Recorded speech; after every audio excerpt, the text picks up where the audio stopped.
6 నెలల ఏమారంటే ఇక ఆయనతే రేపు అవుతుంది, ఎల్లుండి అవుతుంది, సంక్రాంతికి అవుతుంది, దీపావళికి అవుతుంది, మార్చి 31కి అవుతుంది. మార్చి 31 లేదు, మన్ను లేదు, ఏది కూడా చేసింది లేదు. మొత్తం ఆర్థిక పరిస్థితిని దెబ్బతీసింది. తెలివి తక్కువ పనితోని, అవివేకం వల్ల, అజ్ఞానం వల్ల పరిపాలన చేయరాక సర్వనాశనం చేసింది. రాష్ట్ర ఆర్థిక పరిస్థితి ఎంత మంచిగా ఉండే, ఎంత బాగా పోతా ఉండే. మేము కష్టపడి కడుపు కట్టుకొని నోరు కట్టుకొని సంవత్సరానికి 10 నుంచి 15 వేల కోట్ల ఆదాయం పెంచినాం. అనేక రివ్యూ మీటింగ్లు చేసినాం.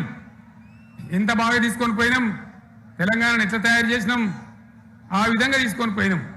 ఇవాళ ఒక్క మాట మీరు అందరూ ఆలోచన చేయాలి. ఇక్కడ ఉన్న వాళ్ళు కానీ నా మనసు బాధ అవుతుంది, నా మనసు కాలుతుంది, ఇబ్బంది అవుతుంది.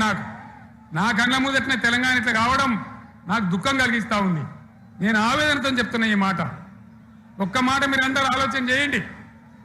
తెలంగాణలో భూముల ధరలు ఎట్లుండే, కేసీఆర్ ముఖ్యమంత్రి ఉన్నప్పుడు, బీఆర్ఎస్ రాజ్యం చేసినప్పుడు భూముల ధరలు ఎట్లుండే? ఆనాడు కొనేటోళ్ళు ఎక్కువ ఉండిరి,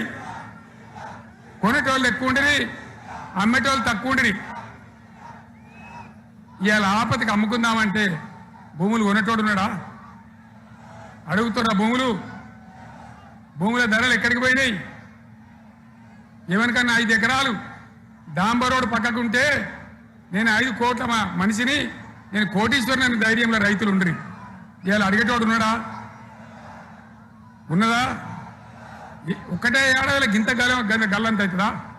కేసీఆర్ పక్కకు పోగానే ఇంత ఆగమవుతుందా? ఇంకో మాట నేను అడుగుతా ఉన్నా.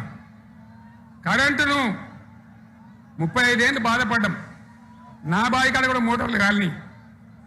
బీఆర్ఎస్ వచ్చినాక, నేను ముఖ్యమంత్రి అయినాక ఒక్కటే ఏడాది బావులా దాన్ని చక్కగా చేసి 24 గంటల కరెంటు ఇయ్యలే, నడవలే. రెప్పపాటు కూడా కరెంటు పోకుండా 24 గంటల కరెంటు తేలేదా? మరి మా అంత సిపాయి లేరంటే కేసీఆర్ మంచిగా ఇచ్చిన కరెంటు మీకెందుకు ఇయ్యే శాతం అయితే లేదు అని చెప్పి నేను అడుగుతా ఉన్నా.